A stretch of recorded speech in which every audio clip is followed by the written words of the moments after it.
Please be seated for tonight's talk. Sit comfortably so you can face the teacher. And in a moment we will recite the Gatha on opening the sutra on page 8.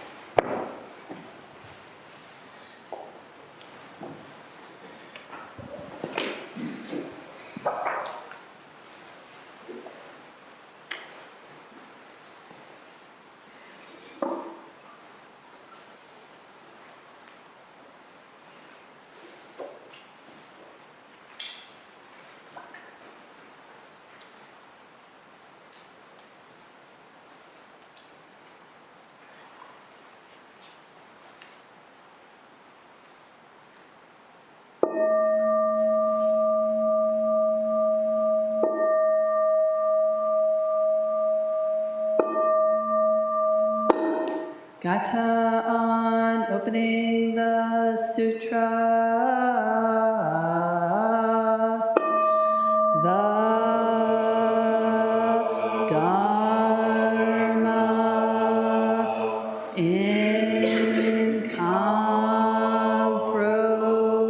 incomparably profound and infinitely subtle is rarely encountered even in millions of ages. Now we see it, hear it, receive and maintain it.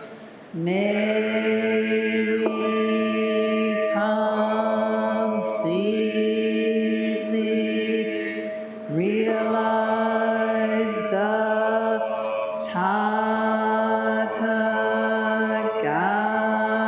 Tathagata's true meaning.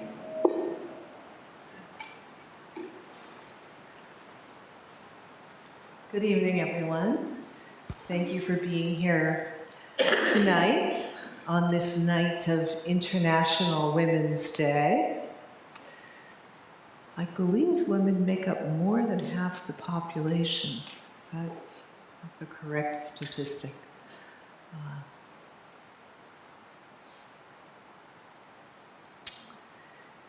And, you know, when I think about women in Zen and women in Buddhism, we are so fortunate in our particular lineage that the first Western woman to ever receive Dharma transmission, like since the time of the Buddha, was my great-grandmother in Zen.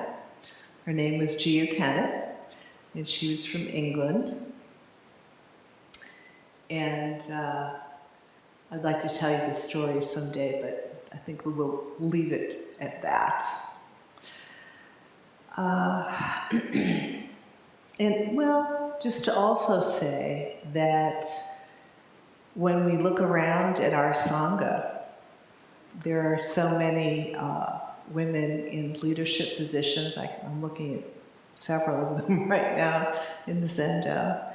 And also just to appreciate how balanced our Sangha is with men and women.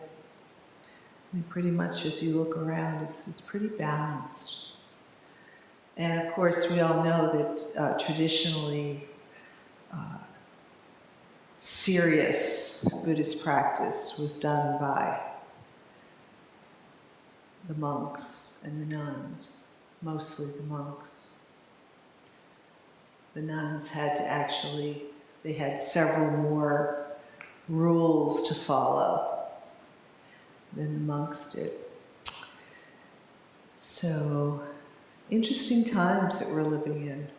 This is probably one of the best times in history to be a woman, although things are a little rocky still, as we all know. Okay, we are on case 7, moving through the Mumonkan. And case 7 goes as follows. Joshu says, wash your bowls. Koan. Once a monk made a request of Joshu. I've just entered the monastery. Please give me instructions, master. Joshu said, have you had your breakfast? Yes, I have, replied the monk. Then, said Joshu, wash your bowls. The monk had an insight. Mumon's commentary. Joshu opened his mouth and showed his gallbladder and revealed his heart and liver. If this monk hearing it failed to grasp the truth, he would mistake a bell for a pot. Mumon's poem. Because it is so very clear, it takes longer to come to the realization. If you know at once candlelight is fire, the meal has long been cooked. So we've been having this wonderful community meal after Sunday service, and it's brought our community together in this really wonderful, beautiful way. And so many people are staying after and having really good homemade pasta and homemade sauce and homemade bread, and folks in the Sangha are making it all. If you want to get involved with that, it's Sikensei. We're actually doing this practice called pastathon once a month, where people get together to make the stuff, the food. And we started doing some teaching there as well. It's really a wonderful, wonderful expression of the Dharma in our Sangha, and I'm very heartened by how it's just really taken off. But have you eaten your pasta? I think that I've been very inspired by this koan. Next lunch, Sunday lunch, I'm going to go around to all the tables. Have you eaten your pasta? Have you eaten your pasta? and folks will reply, well, yes, I have. It was delicious. And I will say, wash your bowl.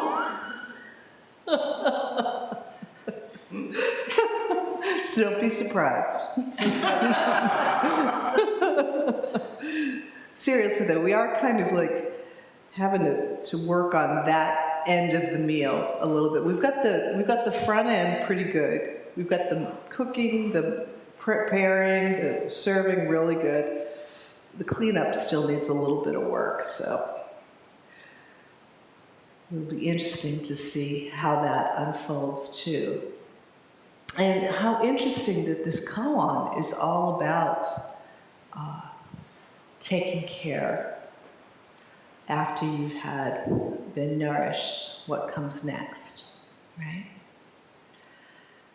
So let's look at it a little bit together. Once a monk made a request of Joshu. So Joshu is the author of the world-famous koan that everybody struggles with. First one out of the gate. Does a dog have Buddha nature? And Joshu said, moo. And everybody gets to make very, very, very, very good friends with moo. And put their hand into the hand of moo and let moo show them some stuff, shall we say. So, this monk happens to be at Joshu's monastery, which I believe was called like Kanzeon or Kanangji, so it would be like the Bodhisattva of Compassion Monastery. Remember, in Buddhism, when you hear the word compassion, it's kind of a technical term, and that is to relieve the suffering, right? It doesn't mean just sort of empathetically wallow in the suffering of others. Big difference, right? Huge difference. And what we're doing on the cushion is we're training in relieving the suffering in our own mind stream, in our own consciousness, in our own body. So that when we encounter the suffering of others, we have a really good basis for helping. I believe it's in the West that's called physician heal thyself or something like to that effect. Anyway, so a monk is come to Joshu's Bodhisattva of Compassion Monastery. I've just entered. Now, I can assure you that Joshu knew the second he saw this guy, maybe even the shadow of the guy, how much training this person has had and kind of what the character and the depth of understanding that this student had.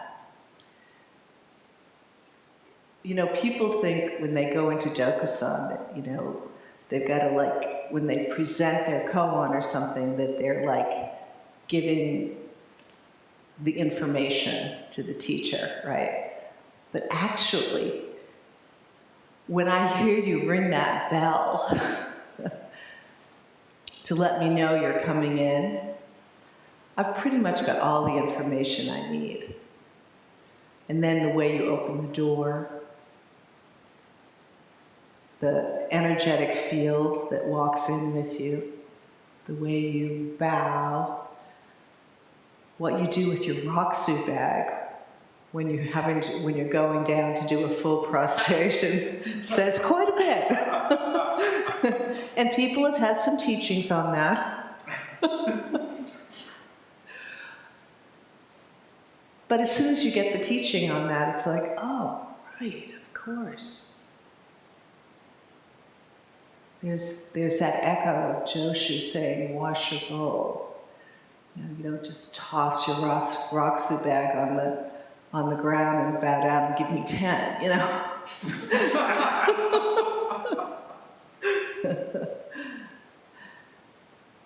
There's this universal care of Kanzeon that is unobstructed, and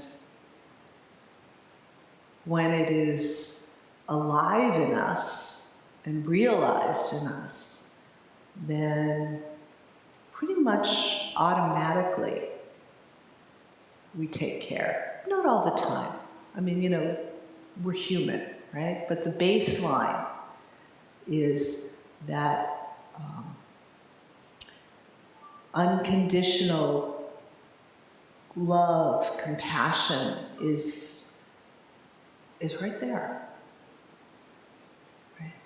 Right there.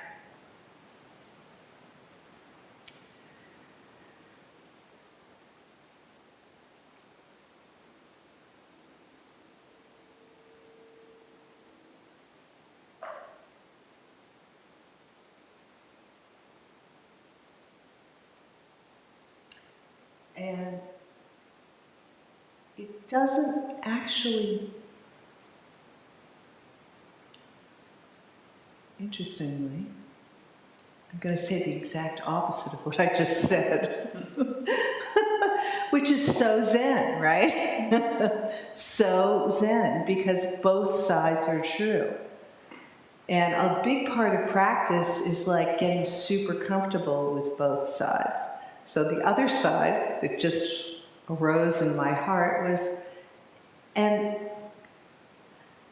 the great heart of compassion doesn't mind if you smash that Roxu bag on the ground. It doesn't change it one iota, right? Both sides.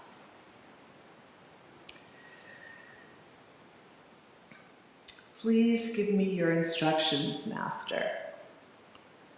So, how do I do this? What's the protocol here? What do I do? And of course, we know there's like so many things that you have to know how to do in the Zendo. There's like, it's pretty strict, right? But it's really strict for a reason, because we're all practicing the Dharma together, and it requires some attention. A Zen master was asked once, what is Zen? And the master said, attention, attention, attention, right? So what pulls us out of the depths of our attention, of course, is our blathering on, right? This is that, this is that, this is this, ba-da-ba, ba-da-ba, ba-da, what's going on? What did they just do? What am I doing? The mind just kind of rolling over everything. So in the Zendo, we're quiet. We don't say anything, right? We're giving the mind a chance to relax, relax, just settle, just all wrapped up in the breath, all whatever is arising, it's okay. Remember, you're in like neutral Switzerland territory when you're on that cushion, right? You're not creating any new negative karma whatsoever. total neutral territory. And you can trust the process. You can trust your breath. You don't have to do anything about this moment that you're sitting in on the cushion.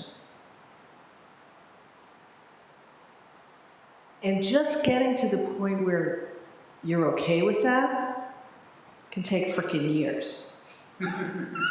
Just saying. It could take a long, long time. Or for some people, it doesn't take any time at all. But, you know, for most of us, if you're in the sort of like the ping pong ball of what we call the day, being slapped back and forth, left and right and up and down, and trying to just make it through the day, it takes a while. But the good news is the more we practice, the more we trust it, it's like a total positive feedback loop. The easier it becomes. You kind of, when you're on that neutral Switzerland territory of your cushion, you really learn what the baseline is, right? And you can, throughout your day, you can always bring yourself back. Right? We call that equanimity.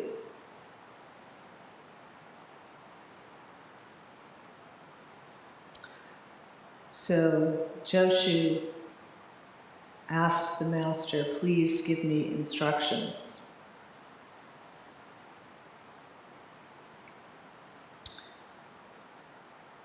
It's so weird because, again, same thing.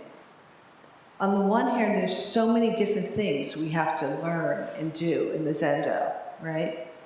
But then on the other hand, there's like no map, no instruction, a total free fall, right?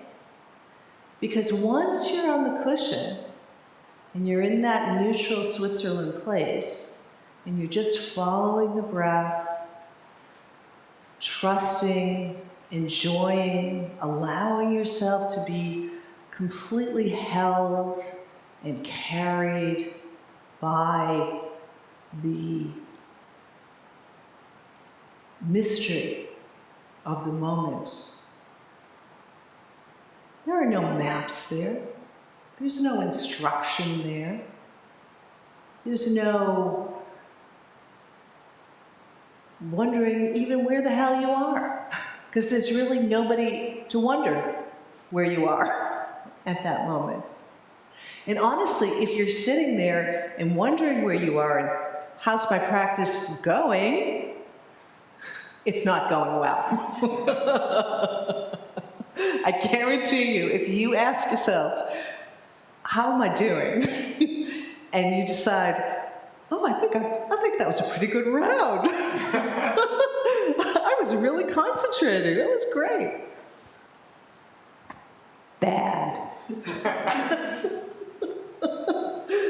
Or, oh my God, that really sucked. I couldn't concentrate at all. Bad. Either way. So this monk is asking for instruction. And I don't think he's asking for beginning instruction. I think this monk has already had beginning instruction. I also think this monk is somewhat seasoned in their practice.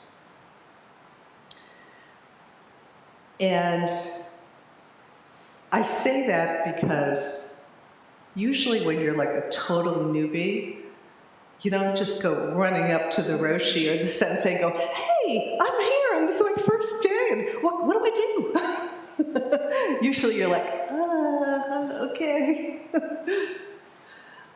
At least I was. So Joshu, kind of, I imagine him sort of turning to him and saying, have you had your breakfast? And what a mundane question. What a mundane way to respond to, give me your instructions. Because this guy's waiting for the sensei to really like lay it down for him. Probably kind of like Shokai just laid it down for all the people that just got beginning instruction, right? He's waiting for like, what do I do? What do I do? And Joshu just brings him into this really incredible place of what's happening for you right now. That's your instruction. Where are you right now? How intimate with the moment right now are you? I remember first hearing this koan, and I was trying to recall. I think that my teacher had given a talk on this koan, and we were having our oryoki meal, and we were at the washing the bowls phase, you know, with the water and everything. And I don't know if it was me or somebody else, but clearly somebody was just like a deer in the headlights who didn't know what was going on. Because out of the silence comes, wash your bowls, right? And for some reason, he said that, and it was like tears just started rolling down my face. It was like, I don't know how to say what it was like, but there was such love and completeness, and such kind of a clarity that I had ever longed for.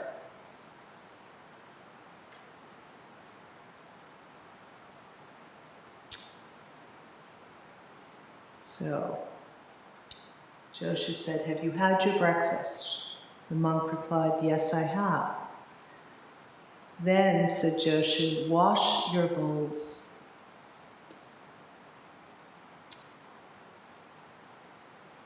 So, this wash your bowls,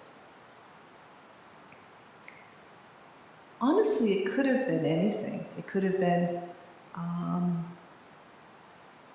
do you want seconds? You know?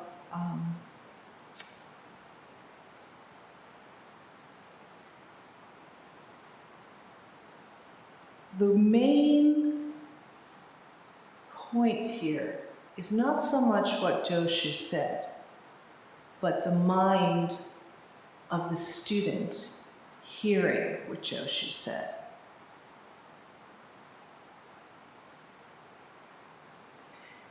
And what we're trying to do in Zen training is to train our minds to be able to receive as the Buddha, from the Buddha.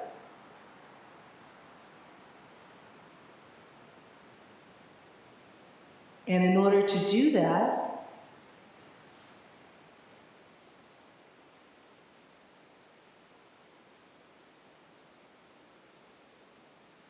well, it's a big project, but let me just say, we have to have a direct experience of no giver, no receiver, no gift.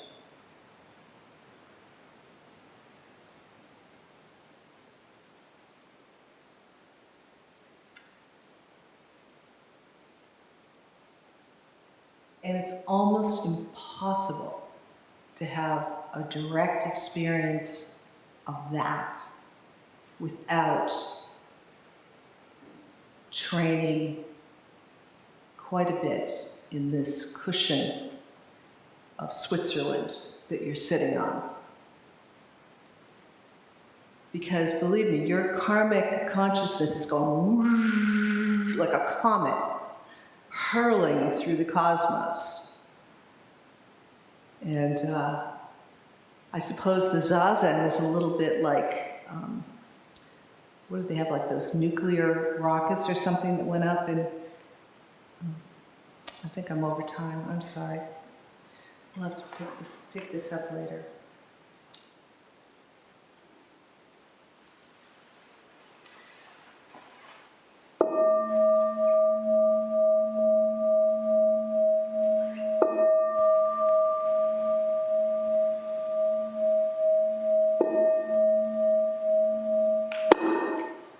Beings are numberless. I vow to free them. Delusions are inexhaustible. I vow to end them. Dharma gates are boundless. I vow to enter them.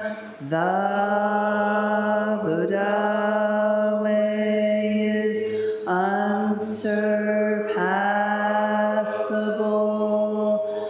I vow to embody it. Beings are numberless. I vow to free them. Delusions are inexhaustible.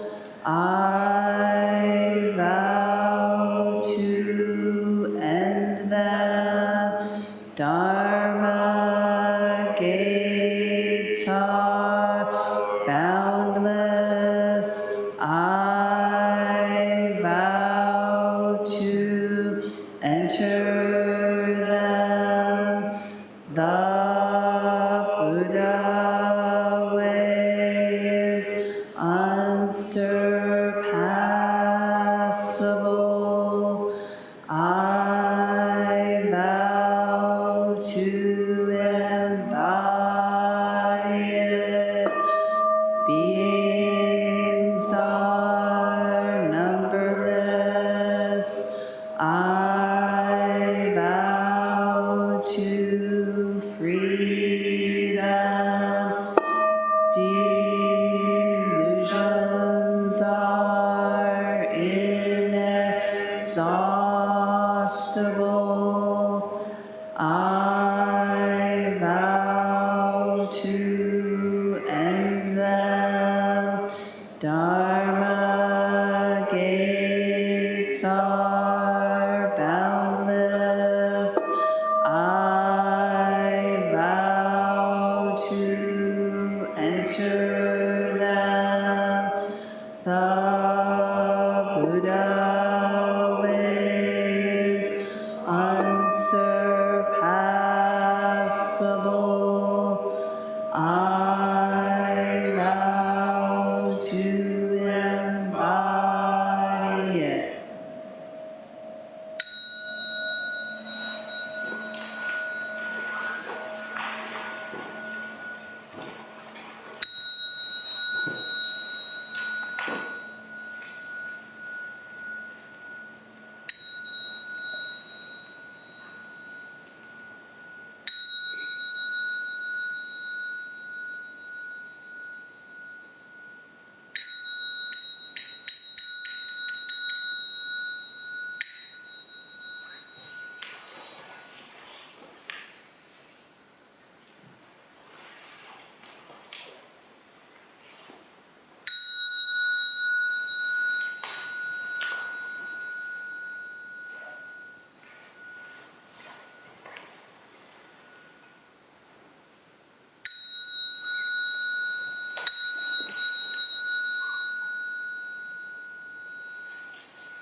Thank you, everybody, for coming tonight.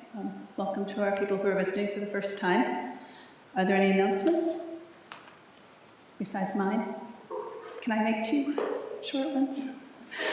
We have 2 things coming up that we would love for everyone to sign up for if you have a chance. One is our Abbacy Moving and Samu Day, which is happening on March 18th.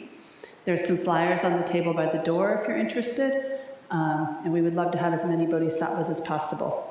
The other thing is Sangha circles are happening now. Ango is starting in 2 weeks, and Sangha circle signups came out by email. There'll be a Facebook post tomorrow, or see me if you have questions about Sangha circles.